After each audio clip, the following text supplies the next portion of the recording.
A narcissist is a wolf sent to do some demon work. A narcissist is like a wolf sent to perform quiet, calculated demon work. But the frightening part is that the wolf rarely looks dangerous when first arriving. Instead, he may appear charming, gentle, confident, attentive, and strangely familiar. He studies your kindness, patience, forgiveness, and emotional generosity before revealing his darker intentions. Then he mirrors your personality so perfectly that you feel completely understood and emotionally safe. You believe you have finally met someone who truly sees and appreciates you, but sometimes what feels like deep connection is carefully constructed emotional bait. The closer you become, the more comfortable he becomes controlling your emotional world. At first, the changes are usually small enough to dismiss as harmless behavior. Maybe he makes a joke that hurts, then accuses you of being sensitive. Soon, criticism appears disguised as honesty, concern, or simply telling you the truth. Eventually, you question yourself instead of questioning his increasingly disrespectful behavior. He hurts you, becomes angry, and somehow you end up apologizing afterward. You begin walking on emotional glass inside your own relationship every single day. Then something disturbing begins happening inside your perception of reality. He confidently denies conversations, promises, actions, and events you clearly remember happening. He repeats his version until his certainty becomes stronger than your own memory. You begin wondering whether you misunderstood something that once seemed completely obvious. That confusion becomes powerful because confused people become easier to control. When you stop trusting yourself, you start depending upon his version of reality. The goal becomes controlling how you think, feel, remember, and respond.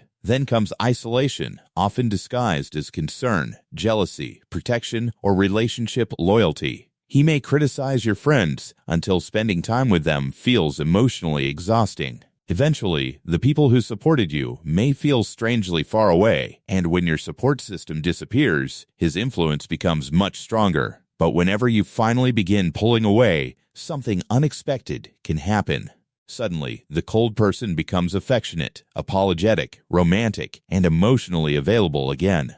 The attention returns precisely when he senses that his control might be disappearing. You may believe that this time he finally understands what he has done. But once you become emotionally secure again, the old behavior may quickly return. That cycle can keep someone trapped far longer than they ever expected. Eventually, you may hear words designed specifically to create fear and insecurity. If you don't like it, there's the door. May sound like simple dismissal, but sometimes those words remind you that your place depends upon accepting his treatment. Sometimes words become threats, intimidation, property destruction, or physical violence.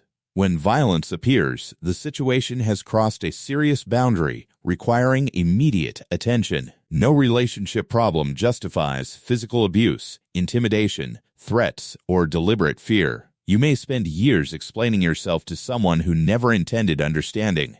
Eventually, exhaustion can make surrender feel easier than continuing to resist. You may even start believing that you somehow caused everything happening around you. But manipulation does not become your responsibility simply because you stayed. Your empathy was not stupidity, and your kindness was never permission for abuse. The first step toward freedom begins with recognizing the pattern clearly. Stop analyzing isolated incidents and start noticing the repeated cycle underneath everything. Write important events down so confusion cannot completely erase what actually happened. Tell someone trustworthy because secrecy gives manipulation more room to grow. If children are involved, make safety and stability your first priority. Sometimes one phone call, one boundary, or one packed bag begins everything, and if you have already escaped, remember that leaving is only part of healing. You may miss someone who repeatedly hurt you, and that does not make you weak. You are grieving the person you believed existed behind the mask. Do not rush forgiveness simply because people expect you to become the bigger person.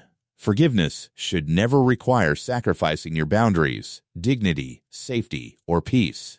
Eventually, something beautiful begins happening when the manipulation loses its power. You start sleeping peacefully without preparing yourself for another emotional explosion. You begin speaking naturally without editing every sentence to prevent another reaction. You stop checking someone's mood before deciding whether you are allowed happiness. You rediscover your friendships, interests, confidence, and parts of yourself you abandoned. The silence that once frightened you begins feeling peaceful instead of threatening. Ordinary moments that once seemed boring begin feeling incredibly beautiful and safe. That is when you realize the wolf never owned your light. He only convinced you temporarily that your light belonged to him. Your clarity becomes your strongest shield because confusion can no longer control you. The wolf came quietly, calculated carefully, and tried turning love into captivity. But you were never created merely to survive someone else's emotional destruction. You came here to reclaim yourself, rebuild your peace, and live fully. And when you finally choose freedom, the wolf loses the power he once had. Because darkness may manipulate for years, but truth eventually finds the light. And in the end, your life becomes bigger than everything that tried controlling it.